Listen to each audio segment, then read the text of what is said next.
Reels बनाने का बड़ा ही क्रेज है और वो दिन भर रील्स बनाती रहती है, खाते पीते घूमते फिरते घर में कॉलेज में।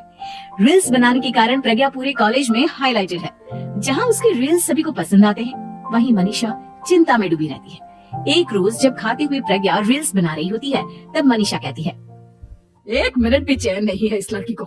ये नहीं कि खाना तो आराम से खा ले, लेकिन नहीं, अरे थोड़ी देर रील्स नहीं बनाओगी तो आसमान नहीं टूट पड़ेगा। अरे मम्मी, इसी को तो कहते हैं डिटर्मिनेशन।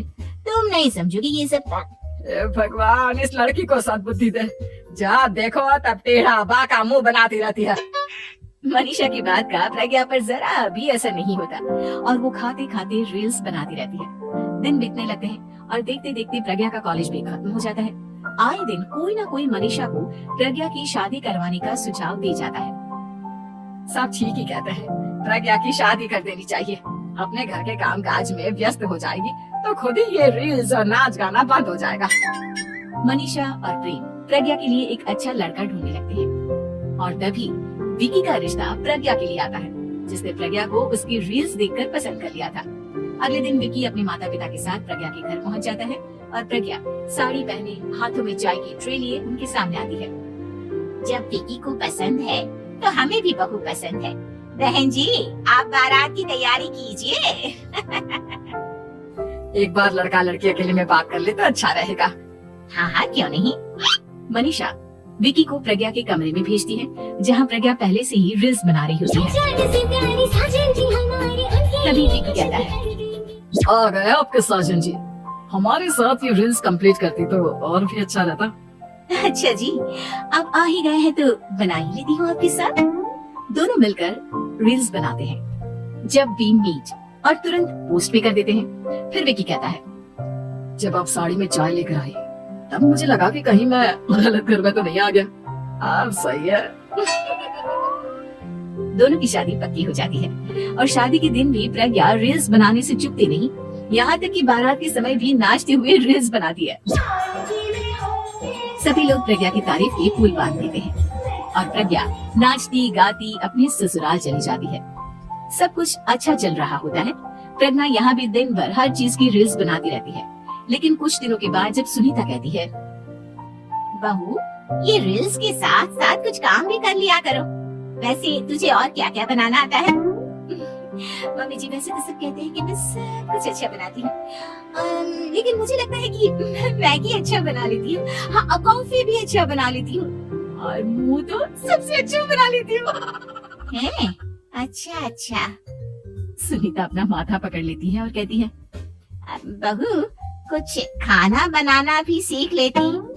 मम्मी जी, मैं लंबी प्लानिंग कर रही हूँ। जल्दी ही मैं इतनी फेमस हो जाऊंगी कि मुझे पैसे मिलने लगेंगे। हम दोनों सास बहू राज करेंगे, राज लाकर काम करेंगे और लोगों की तो लाइन लगेगी हमसे मिलने के लिए। तेरा दिमाग खराब हो गया है क्या बहू? हंसी मजाक तक ठीक है, लेकिन इस तरह घर नहीं चलते। जितना जल्दी हो इस घर के तौर तरीकों को सीख लो। प्रज्ञा मुंह घुमाकर चली जाती है और तुरंत उसी वक्त एक रील बनाती है। ये देख सुनीता का गुस्सा 7वें आसमान पर चला जाता है और विकी के घर आती ही सुनीता उसे सब कुछ बताती है। विकी भी अब प्रज्ञा की इन हरकतों से परेशान हो जाता है। तुम टेंशन मत लो मम्मा, मैं देख लूंगा। विकी कमरे में जाता है तो देखता है कि प्रज्ञा रील्स बना रही है। विकी बड़े ही प्यार से प्रज्ञा से कहता है, प्रज्ञा इन सब के लिए मैं तुम्हें मना नहीं कर रहा हूँ, लेकिन फिर भी हर वक्त तो ये अच्छा नहीं लगता ना। समझने की कोशिश करो, मुझे भी तुम्हारा थोड़ा वक्त चाहिए। मैं जब ऑफिस से आता हूँ तो मुझे समय देने की जगह इसी में लगी रहती है। तुम ज्यादा ही सोच रहे हो। तुम भी मेरे साथ रील्स बनाओ ना, तुम्हें भी बहुत अच्छा लगेगा। तुम्हें इज्जत से कोई बात समझ में नहीं आती क्या? दिमाग खराब हो गया है तुम्हारा इस चकाचौंध से। अगर तुमने अपना रवैया नहीं बदला तो मैं तुमसे दूर चला जाऊंगा। तुम ही रिश्ता लेकर आए थे, मुझे लड़कों की कमी नहीं थी और ना आज है। विकी दरवाजा पटक कर चला जाता है। धीरे धीरे विकी प्रज्ञा से दूर होता जाता है। एक रोज मनीषा प्रज्ञा के ससुराल उससे मिलने जाती है। तब सुनीता उससे कहती है, बहन जी अब आई हैं तो कुछ दिन यहाँ रहकर जाइएगा, आप ही का घर है।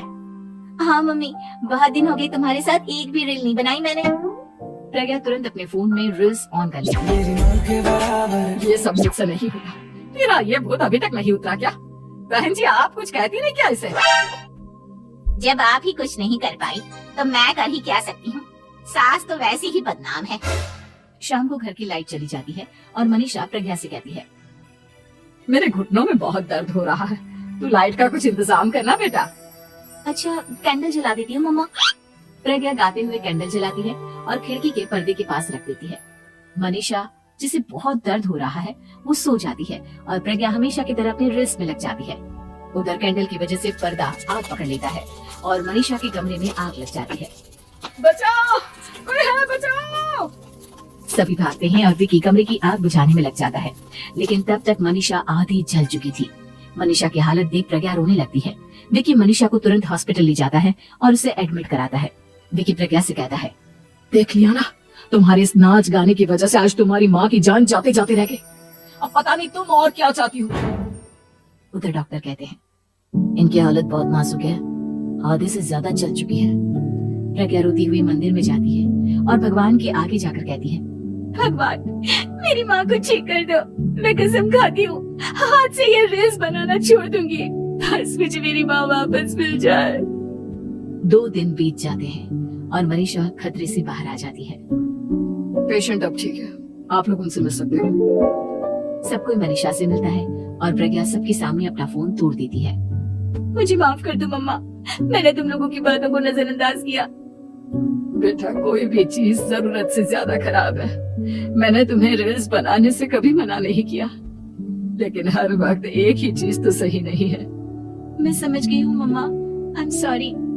प्रज्ञा उस दिन से रील्स बनाना छोड़ देती है और पूरी तरह से अपने घर में लग जाती है।